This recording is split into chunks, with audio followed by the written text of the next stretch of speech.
ಹೊರಗಡೆಯಿಂದ ಬಂದಿರೋನಲ್ಲ. ನಿಮ್ಗೆ ಗೊತ್ತಿಲ್ಲ, ನಾನು ನಿಮ್ಮ ಜಿಲ್ಲೆ ನಿಮ್ಗೆ ಒಳ್ಳೇದಾಗಬೇಕು ಅಂತಾನೆ ನಾವು ಇದು ನನಗೆ ನಾನು ಇದಕ್ಕೆ ಕೈ ಹಾಕ್ತೀನಿ. ಬಿಡ್ದಿ ಏನು ಬೇರೆ ಇಂಡಸ್ಟ್ರಿಯಲ್ ಏರಿಯಾ ಮಾಡಿದಾಗ ಕೂಡ ಇಂಡಸ್ಟ್ರಿಯಲ್ ಏರಿಯಾ ಮಾಡಿದಾಗ ಕೂಡ ಬಿಡ್ದಿ ಇಂಡಸ್ಟ್ರಿ ಆಗ ಅವತ್ತಿನ ಕಾಲದ ಸರ್ಕಾರ ಯಾರು ಅವತ್ತು 16,000 ಎಕರೆ ಹೋಯ್ತು. ಟೊಯೋಟೋ ಬಂತು, ಎಲ್ಲ ಇಂಡಸ್ಟ್ರೀಸ್ ಎಲ್ಲ ಆಯ್ತು. DC ತಮ್ಮಣ್ಣ ಅಧಿಕಾರಿ ಎಲ್ಲ ಈಗ ಅದಾದ್ಮೇಲೆ 35-40 ವರ್ಷ ಗೌರವಾನ್ವಿತ ಇರ್ಬೋದು ಅವರೆಲ್ಲ ಕೂಡ ಇದನ್ನ ಆಳ್ಕೊಂಡು ಎಲ್ಲ ಸೇರಿ ಆಳ್ತ ಮಾಡಿ ಕೊನೆಗೆ ಅವರು ಈ ಟೌನ್ಶಿಪ್ ಆಗ್ಬೇಕು ಅಂತೇಳಿ ತೀರ್ಮಾನ ಮಾಡ್ತಾರೆ. ಟೌನ್ಶಿಪ್ ಆಗ್ಬೇಕು ಅಂತ ತೀರ್ಮಾನ ಮಾಡಿದ ಮೇಲೆ ಇದನ್ನ ಅವತ್ತೇ ಯಾವ್ದಾದ್ರು ಸರ್ಕಾರದಲ್ಲಿ ಒಂದು ತೀರ್ಮಾನ ಮಾಡಬೇಕು. ಅದಕ್ಕಿಂತ ಏನೋ ನನಗೆ ಗೊತ್ತಿಲ್ಲ. ಅವ್ರ ಕೈಲಿ ಇದನ್ನ ಬಿಡುಗಡೆ ಮಾಡಕ್ಕೆ ಅವ್ರ ಕೈಲಿ ಆಗ್ತದೆ. 2 ಬಾರಿ ಚೀಫ್ ಮಿನಿಸ್ಟರ್ ಕೂಡ ಅವ್ರ ಕೈಲಿ ಬಿಡುಗಡೆ ಮಾಡಕ್ಕಾಗಿಲ್ಲ. ಬಿಜೆಪಿ ಜೊತೆ ಸರ್ಕಾರ ಮಾಡಿದ್ರು ಕೂಡ ಅವ್ರ ಕೈಲಿ ಮಾಡಕ್ಕಾಗಲಿಲ್ಲ. ಈ ಮಧ್ಯದಲ್ಲಿ ಈ ಜಾಗನೆಲ್ಲ DLFಗೆ ತೆಗೆದುಕೊಳ್ಬೇಕು ಅಂತ ತೀರ್ಮಾನ ಮಾಡಿ DLF ಅವ್ರ ಕೈಲು DLF ತಗೊಂಡು ಅವರು ಬಂದು ಇಲ್ಲಿ ನೀರು ಉಷ್ಣಾವಧಿ ನದಿ ನೀರು ಇದನ್ನೆಲ್ಲ ನೋಡ್ಬಿಟ್ಟು ಮನೆಗೆ ನಮ್ಮ ಕೈಲಿ ಆಗುದಿಲ್ಲ ಅವರು ದುಡ್ಡ ವಾಪಸ್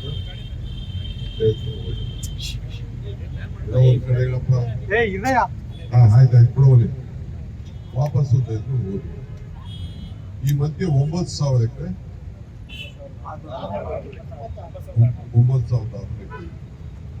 9,600 ಎಕರೆಯಲ್ಲಿ 1,000 ಎಕರೆ ಇಂಡಸ್ಟ್ರಿಯಲ್ ಪರ್ಪಸ್ಗೆ 912 ಎಕರೆ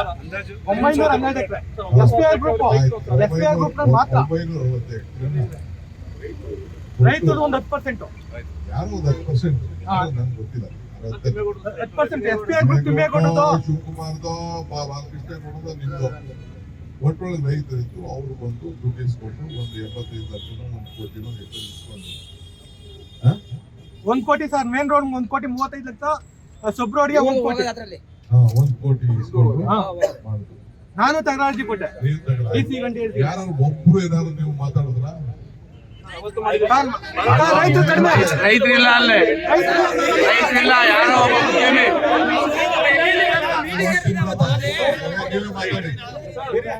ರೈತರಿಲ್ಲ ಅಲ್ಲೇ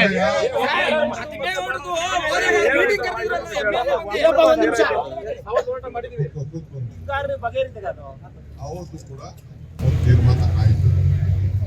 ಅದಾದ್ಮೇಲೆ ಅವರು ಕೊಟ್ಟರು, ತಿಮ್ಮೇಗೌಡನೋ ಇನ್ನೊಬ್ಬರು ಕೊಟ್ಟರು. ತಿಮ್ಮೇಗೌಡ ಎಷ್ಟು ತಗೊಂಡ್ರು ಏನ್ ಮಾಡಿದ್ರು ಈಗ ಅದೆಲ್ಲ ನಾವು ಚರ್ಚೆ ಮಾಡ್ತೀವಿ. ನಮ್ಮ ಸರ್ಕಾರಿ ದಾಖಲೆಯಲ್ಲಿ ಏನಿರುತ್ತೆ ಇಲ್ಲಿದೆ. ನಮ್ಮ ಜಿಲ್ಲೆಗೆ ಗೌರವ ಬರಬೇಕು ಅಂತ ನೀವು ನನಗೆ ಅಧಿಕಾರ ನಮ್ಮ ಜನ ಕೊಟ್ಟಿದ್ದೀವಿ. ಕೊಟ್ಟಾದ್ಮೇಲೆ ಕೊನೆಗೆ ಆಗ ಹಿಂದೆ ಸಿದ್ದರಾಮಯ್ಯ ಯಾರು ಮಂತ್ರಿ ಆದಾಗ ಇದನ್ನ ಒಂದು ಹೊಸ ರೂಪ ಅವ್ರೇನೋ ಒಂದು ತೀರ್ಮಾನ ಮಾಡಿದ್ರು. ಅದು ಮುಂದಕ್ಕೆ ಹೋಯ್ತು. ಯಾರು ಕೂಡ ಈ ಒತ್ತಡ ಇತ್ತು ಇದನ್ನ ಬಿಡಬೇಕು ಅನ್ನೋದು ಒತ್ತಡ ಕೊಡಬೇಕು. ಆದ್ರೆ ಕಾನೂನು ಚೌಕಟ್ಟಿನಲ್ಲಿ ಇದು ಮಾಡಕ್ ಆಗುದಿಲ್ಲ ಅನ್ನೋದು ಬಂದ ಮೇಲೆ ಕೊನೆಗೆ ಅದಕ್ಕೆ ಈಗ ನಮ್ಮ ಕಾಲಕ್ಕೆ ಅದು ಬಂತು.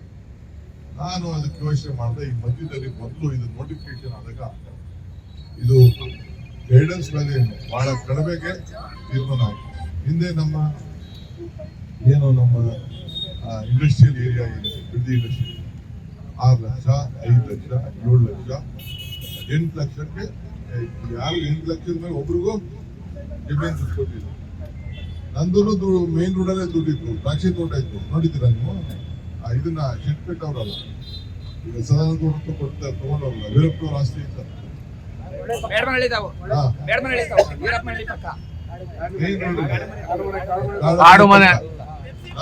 ನಂದು 12 ಎಕರೆ ನಂದು ಜಮೀನು ಇತ್ತು.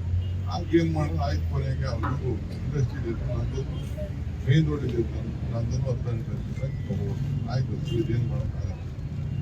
ಈಗ ನಾವು ನಿಮ್ಗೆ ಏನಾದ್ರು ಮಾಡಿ ಸಹಾಯ ಮಾಡಬೇಕು ಅಂತ ಆಸೆ. ಬಾಲಕೃಷ್ಣ ಅವರು 100 ಮೀಟಿಂಗ್ ಮಾಡೋದು. ಬಾಲಕೃಷ್ಣ, ಸುರೇಶ್ ಇಬ್ಬರು ಸೇರಿ ಅಧಿಕಾರಿಗಳು ಕರ್ಕೊಂಡು ಯಾವ ರೀತಿ ಮಾಡ್ಬೋದು, ಏನ್ ಮಾಡ್ಬೋದು ಅನ್ನೋದು 100 ಮೀಟಿಂಗ್ ನಿಮ್ಗೆ ಸಹಾಯ ಮಾಡಬೇಕು ಅಂತ ಹೇಳಿ ಮಾಡಿದ್ರು. ಅವ್ರಿಗೂ ಜವಾಬ್ದಾರಿ ಇಲ್ವೇ?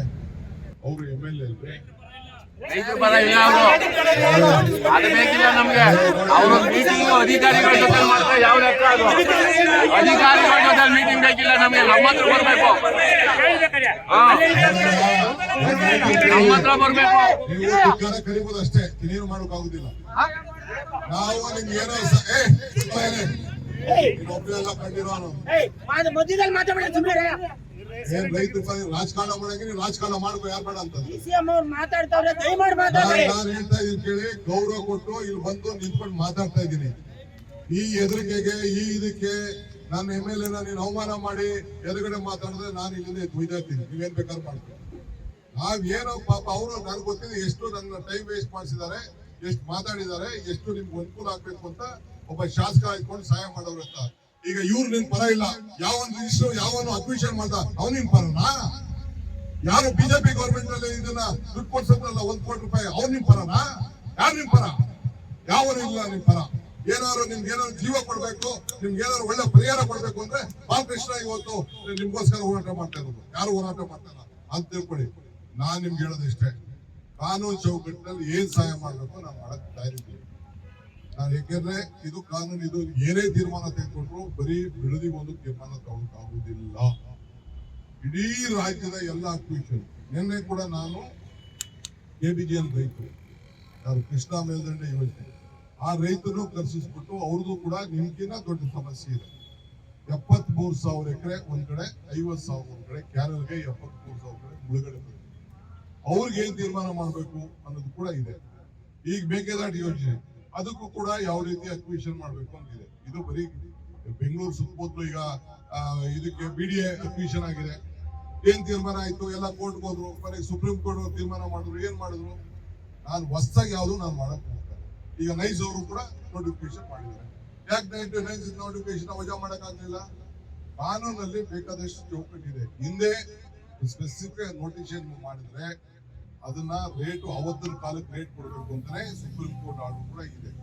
ಆದ್ರೆ ನಾನು ಇವತ್ತು ಬೇರೆಯವ್ರಿಗೆ ನಾನು ಇದನ್ನೆಲ್ಲ ಮಾಡೋಂಥ ಸಂದರ್ಭದಲ್ಲಿ ಈಗ ಪೆರಿಫೆರಲ್ ರಿಂಗ್ ರೋಡ್ಗೆ ಉತ್ತರ ಭಾಗದಲ್ಲಿ ಏನ್ ಪೆರಿಫೆರಲ್ ನೈಟ್ಸು ಆ ಕಡೆ ಏನ್ ನೋಡಿದೆ, ಅದಕ್ಕೆ ನಾನು ಮೊನ್ನೆ ತೀರ್ಮಾನ ಮಾಡಿ ಕೋರ್ಟಲ್ಲಿ ಒಂದು ತೀರ್ಮಾನ ಇದ್ದು ಕೂಡ ರೈತರು ಹಾಳಾಗಬಾರ್ದು, ರೈತರಿಗೆ ಏನಾದ್ರು ಪರಿಹಾರ ಕೊಡಬೇಕು ಅಂತೇಳಿ ಅವ್ರಿಗೆ ಜಮೀನ್ ಬೇಕಾದವ್ರಿಗೆ 20% ಜಮೀನು, ಕಮರ್ಷಿಯಲ್ ಬೇಕಾದವ್ರಿಗೆ 1 ರೇಟು, ರೆಸಿಡೆನ್ಷಿಯಲ್ ಬೇಕಾದವನಿಗೆ 40%, ಕಮರ್ಷಿಯಲ್ 1 ರೇಟು, ಒಬ್ಬಂಗೆ ಡಬಲ್ ಪ್ರೈಸು ಅಂತೇಳಿ ಒಂದು ತೀರ್ಮಾನ ಮಾಡಿ ಒಂದು ಡಿಸಿಷನ್ ಕೊಟ್ಟಿದ್ದೀನಿ. ಈಗಾಗಲೇ ಬಂದು ರೈತರುಗಳೆಲ್ಲ ಗುರುತಿಸಿಕೊಂಡು ಅದಕ್ಕೆ 27,000 ಕೋಟಿ ರೂಪಾಯಿ ಸಾಲ ತೆಗೆದುಕೊಂಡು ಅದನ್ನ ನಾವು ಮಾಡ್ತೇವೆ.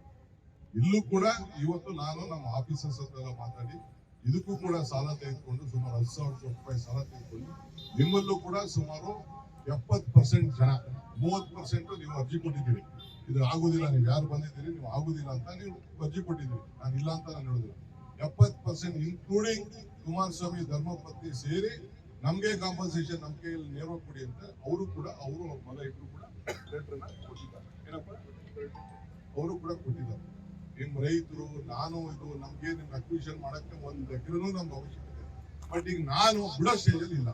ನಾನು ಬಿಟ್ಟು ಯಡಿಯೂರಪ್ಪ ತರ ಜೈಲಿಗೆ ಹೋಗಕ್ಕೆ ನಾನಂತೂ ತಯಾರಿಲ್ಲ. ಡಿನೋಟಿಫಿಕೇಶನ್ ಮಾಡಿ ನಾನು ನಿಮ್ಗೆ ಏನ್ ಸಹಾಯ ಮಾಡ್ಬೇಕು, ಯಾವ ರೀತಿ ಪರಿಹಾರ ಕೊಡ್ಬೇಕು ಅದನ್ನ ನಾನು ಇವತ್ತು ಚರ್ಚೆ ಮಾಡ್ತೀನಿ. ಸರ್ಕಾರ ಕೈ ಬಿಟ್ಟರು, ನೀವು ಬಿಟ್ರಣ ಚರ್ಚೆ ಮಾಡ್ತೀರಾ? ಹಿಂದೆ ಸರ್ಕಾರ ಕೈ ಬಿಟ್ಟರು, ಕುಮಾರಸ್ವಾಮಿ ಕೃಷ್ಣ ಮಾತಾಡ್ತಿದ್ರು, ಕೈ ಬಿಟ್ರು, ನೀವು ಕೈ ಬಿಡಿ. ಹೋಗಿದ್ವಲ್ಲ ಕೃಷ್ಣಗೆ, ನಾವೆಲ್ಲ ಹೋಗಿದ್ವಲ್ಲ ಕೃಷ್ಣಗೆ, ಹೋಗಿ ನಾವೇ ಆಮೇಲೆ ನೀವು ಕೂಡ ಕೂತ್ಕೊಂಡು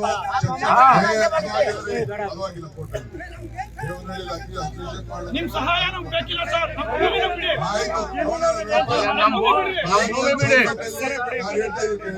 ಸ್ವಲ್ಪ ಹೇಳ್ತೀನಿ, ಕಾನೂನು ಚೌಕಟ್ಟಲ್ಲಿ ನಿಮ್ಗೆ ಏನ್ ಸಹಾಯ ಮಾಡಕ್ಕಾಗ್ತದೆ ಮಾಡ್ತೀನಿ. ಒಳ್ಳೇದ್ ಮಾಡಿದ್ರು ನಾ ಕೆಟ್ಟದ್ ಮಾಡ್ತೀನಿ.